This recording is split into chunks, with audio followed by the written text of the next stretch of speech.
بسم اللہ الرحمن الرحیم. Dear students, السلام علیکم. Today we will start our new lesson. علم کی فرضیت و فضیلت، یعنی کہ علم کی فرضیت سے کیا مراد ہے اور اس کی فضیلت کے کیا معنی ہیں. علم کی فرضیت کا مطلب ہے علم کا فرض ہونا، جیسا کہ اللہ تعالیٰ نے انسانوں پر علم حاصل کرنا فرض قرار دیا ہے، اور اس کی فضیلت کیا ہے، یعنی اس کے فائدے کیا ہیں. ہمارا آج کا سوال ہے، قرآن کی روشنی میں علم کی اہمیت بیان کریں. یعنی کہ قرآن کریم میں علم کی اہمیت کے بارے میں اللہ تعالیٰ کیا ارشاد فرماتے ہیں. سب سے پہلے ہے کہ علم کا معنی اور مفہوم. علم کے معنی کیا ہے اور اس کا مفہوم کیا ہے. اگر ہم لفظ علم کے لغوی معنی یعنی اس کے لٹرل میننگ کے بارے میں جاننا چاہتے ہیں تو اس کے مطلب ہے پہچاننا، جاننا، واقف ہونا، معرفت حاصل کرنا. یعنی کسی چیز کے بارے میں جاننا یا کسی چیز کو پہچاننا علم کہلاتا ہے. اور اس کا مفہوم کیا ہے کہ جبکہ اصطلاح میں صرف یا محض جاننے کو علم نہیں کہا جاتا، کہ اگر ہم کسی چیز کے بارے میں جانتے ہیں یا اس سے واقف ہیں تو وہ صرف علم کا معنی ہو سکتا ہے، اس کا مفہوم نہیں ہو سکتا. مفہوم تب اس کا پورا ہوتا ہے، اس کا مقصد تب پورا ہوتا ہے کہ جب کسی چیز کی حقیقت کا ادراک علم کہلاتا ہے.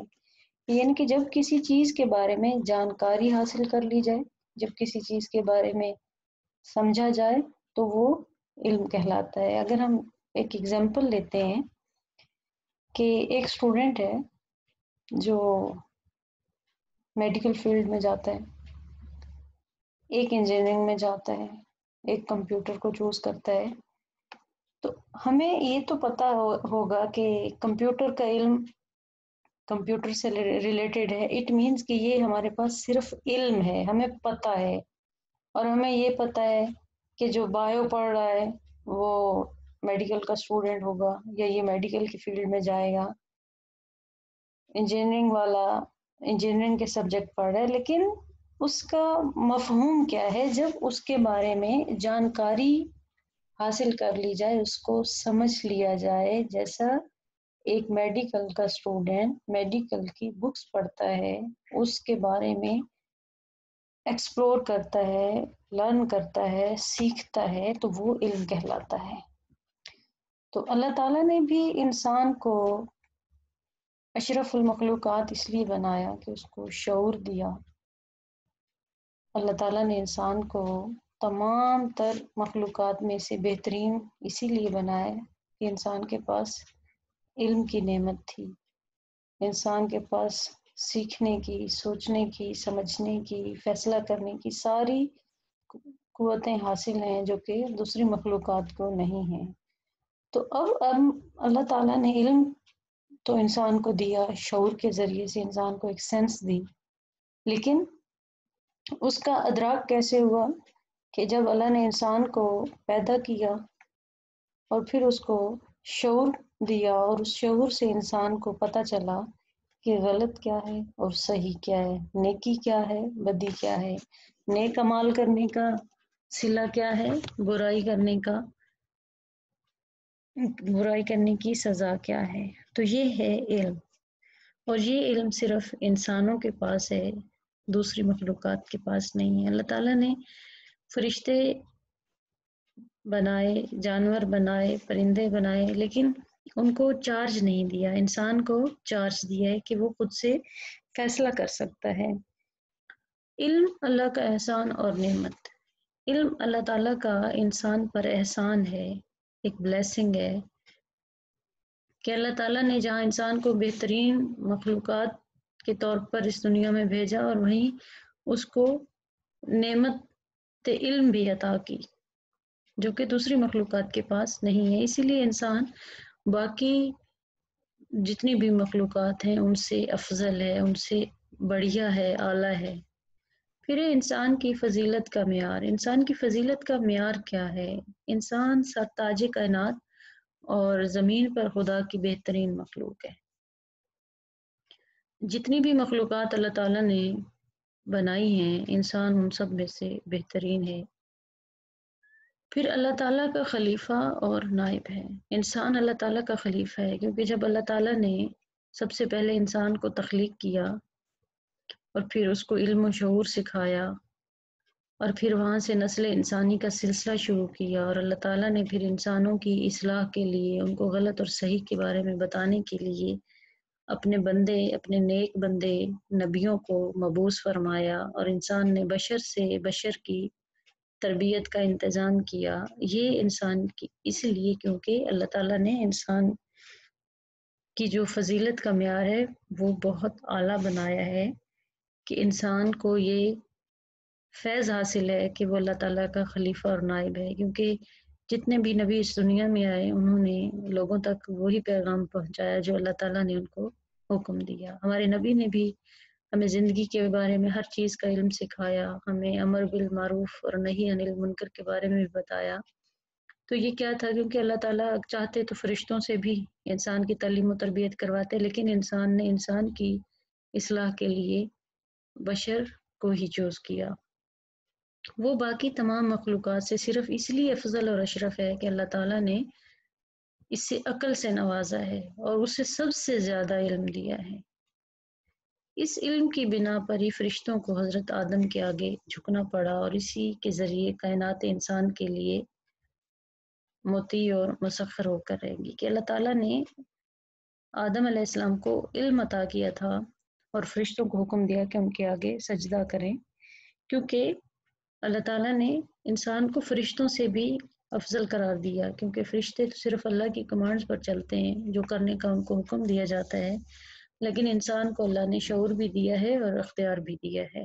پھر ہے انسانیت کا نقطۂ آغاز علم، کہ انسان کو جب اللہ نے پیدا کیا تو اس کے علم کا آغاز کہاں سے ہوا، اس کا نقطۂ آغاز کیا تھا؟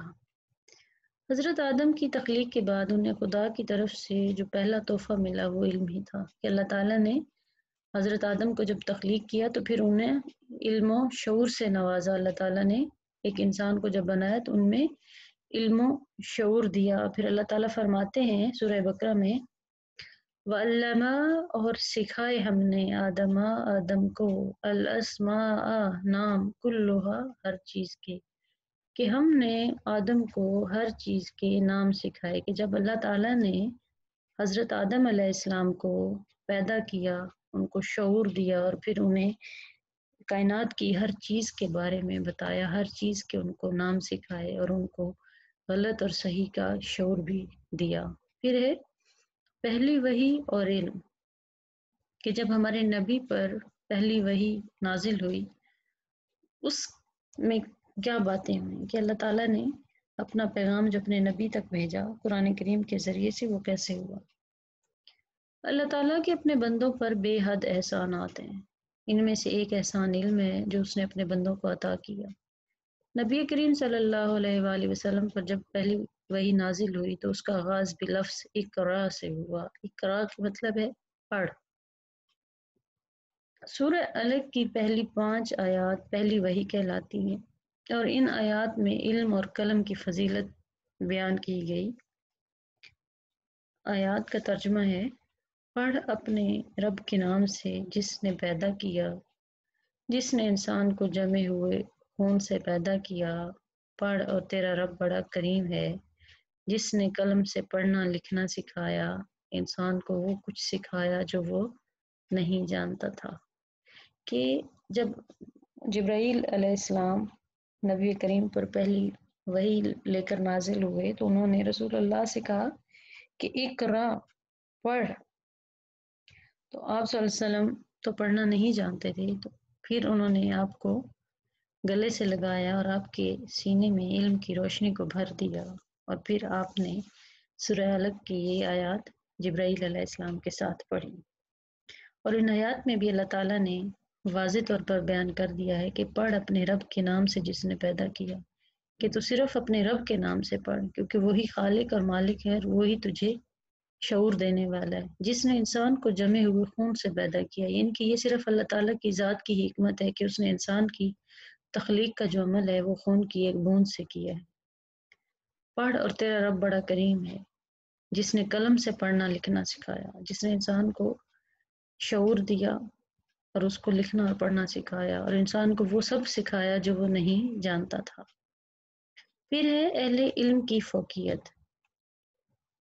اہل علم کی فوقیت کے بارے میں ارشاد باری ہے کہ اہل علم سے مراد ایسے لوگ جن کے پاس علم و دانش ہو، شعور ہو، کسی چیز کے بارے میں اویئرنیس ہو، آگاہی ہو، جانکاری ہو، اور ان کی فوقیت، یعنی کہ ایک عالم اور جاہل کا جو فرق ہے، ایک اللہ کے تو سبھی بندے ہیں لیکن افضل بندے، یہ سپیریئر وہی لوگ ہیں جن کے پاس علم کی دولت ہے۔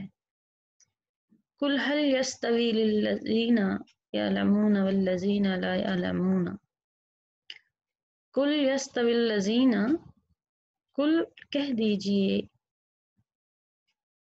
کہ کیا جاننے والے اور نہ جاننے والے برابر ہو سکتے ہیں؟ کہ کیا جاننے والے اور نہ جاننے والے یعنی عالم اور جاہل برابر ہو سکتے ہیں؟ ہرگز نہیں۔ پھر ہے اہل علم کے درجات، کہ عالم لوگوں کے اللہ کے ہاں درجات کیا ہیں۔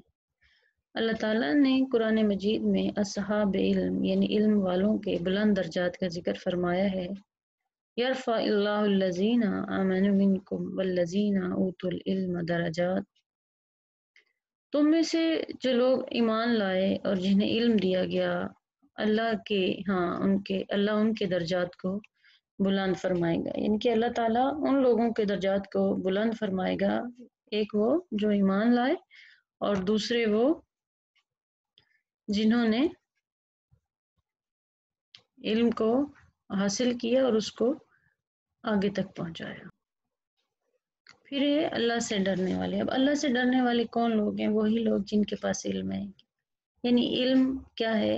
اچھائی اور برائی کی پہچان، اور جن لوگوں کے پاس یہ پہچان، یہ فرق سمجھنے کی اہلیت ہو یا صلاحیت ہو، وہی اللہ سے ڈرتے ہیں، کیونکہ وہ جانتے ہیں کہ غلطی یا گناہ کی سزا کیا ہے اور اللہ کی ناراضگی کا عذاب کیا ہے۔